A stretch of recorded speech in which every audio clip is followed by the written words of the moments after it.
Salam jumpa dengan Kansunuddin Channel. Kita kembali jumpa dengan Kansunuddin Channel. Pada kesempatan ini Kansunuddin Channel akan membahas tentang karakteristik sastra anak. Sebelum saya menjelaskan tentang karakteristik sastra anak, saya ingin menjelaskan mengenai apa itu sastra anak.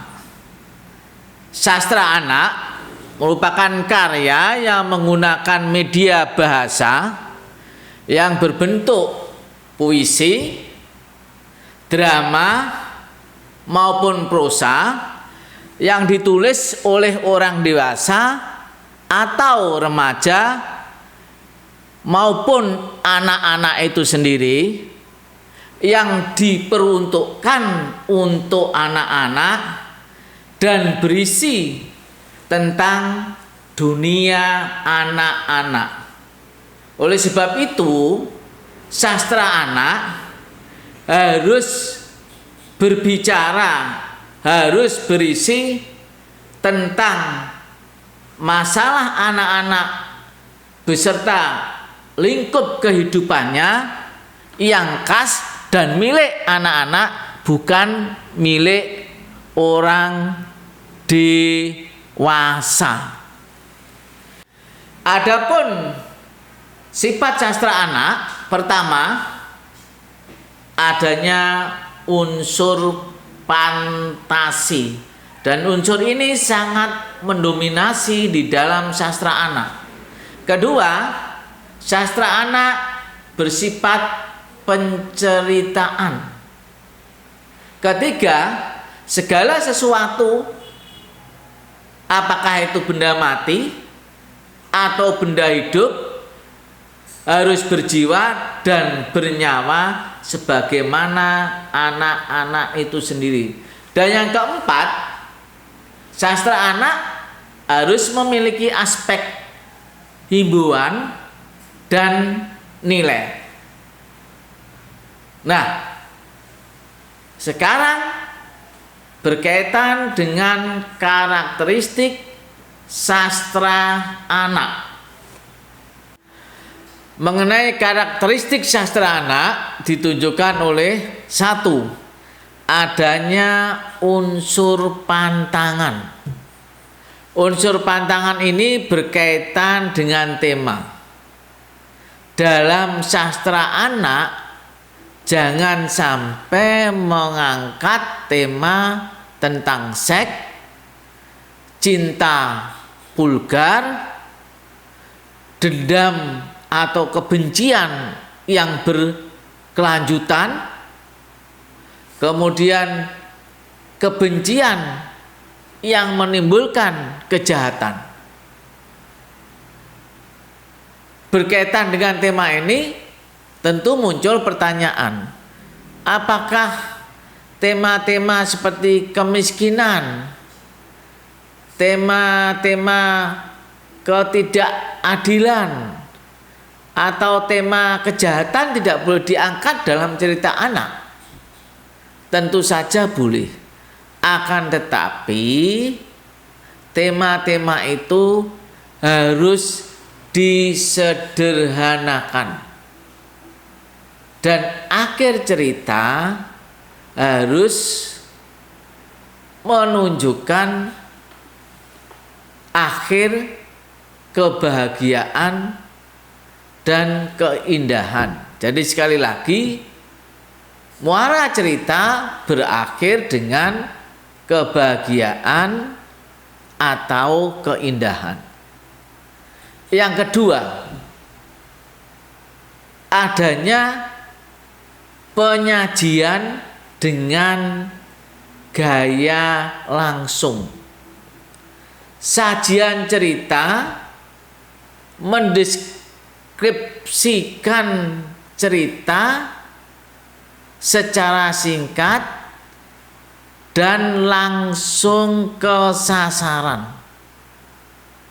Dalam mendeskripsikan cerita ini boleh diselingi dengan dialog-dialog yang wajar dan sesuai dengan dunia anak.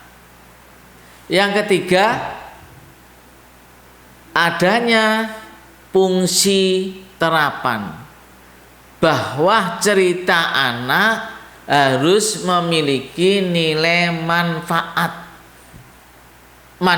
pengetahuan, manfaat keterampilan, ataupun manfaat kejiwaan yang berkaitan dengan anak. Kemudian yang keempat,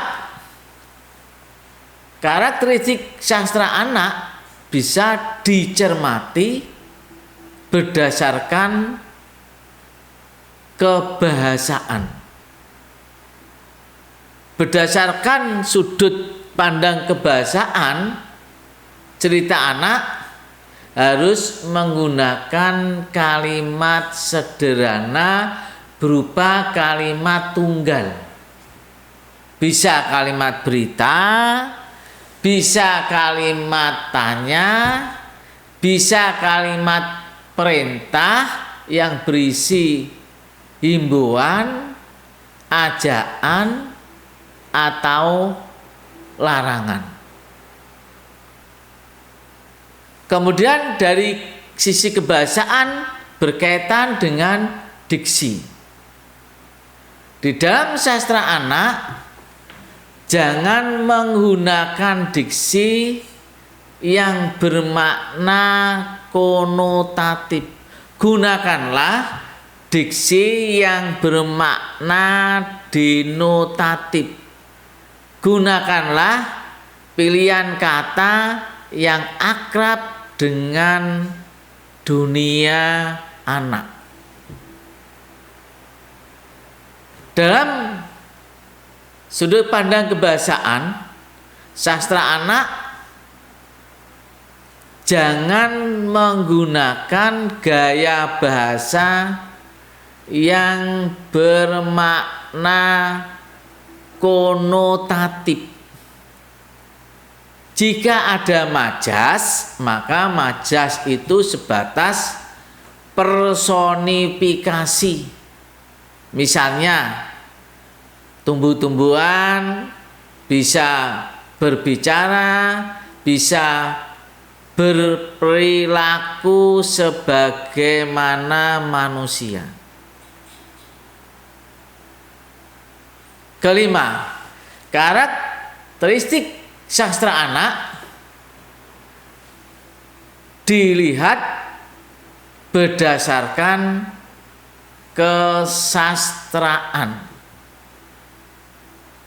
Berdasarkan sudut pandang kesastraan, sastra anak bisa dicermati dari aspek alur.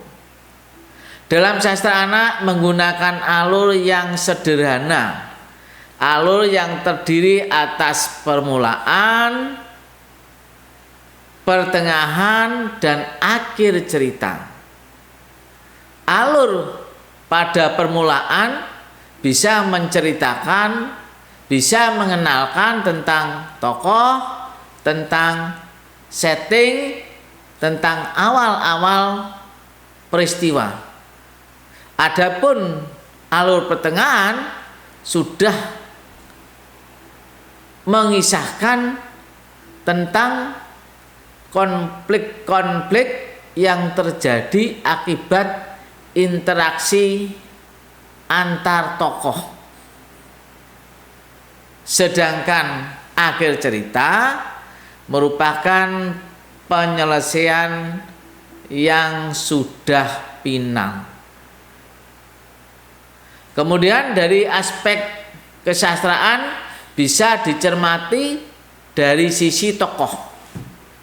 Tokoh dalam sastra anak bisa berupa manusia, bisa berupa binatang, bisa berupa tumbuhan atau benda-benda yang lain. Jika tokoh berupa manusia, maka tokoh utamanya harus anak-anak. Sedangkan orang dewasa bisa menjadi tokoh pembantu. Apabila tokoh dalam sastra anak berwujud binatang atau tumbuhan, maka binatang dan tumbuhan itu sudah akrab, sudah familiar dengan dunia anak. Kemudian karakter tokoh di dalam sastra anak harus memiliki karakter yang kuat, karakter yang konsisten, karakter yang tahan uji, karakter yang bisa dipercaya, bukan karakter yang mudah putus asa. Kemudian dari sisi latar dalam sastra anak ini bisa berfungsi untuk memperkuat tema yang diangkat dalam cerita. Misalnya latar yang berkaitan dengan keindahan alam ini untuk memperkuat tema tentang kesadaran terhadap lingkungan. Latar di sekolah ini untuk memperkuat tema tentang pendidikan. Kemudian dari sudut pandang kesastraan yang terakhir adalah tema. Tema dalam sastra anak bisa mengangkat tentang kesetiakawanan, keadilan, keluarga, kemandirian. Dan tema-tema ini harus mampu memberikan persuasi kepada pembaca tentang sesuatu. Demikian bahasan kita tentang karakteristik sastra anak. Sampai jumpa dalam topik bahasan yang lain. Tetap di Kansunuddin Channel. Terima kasih.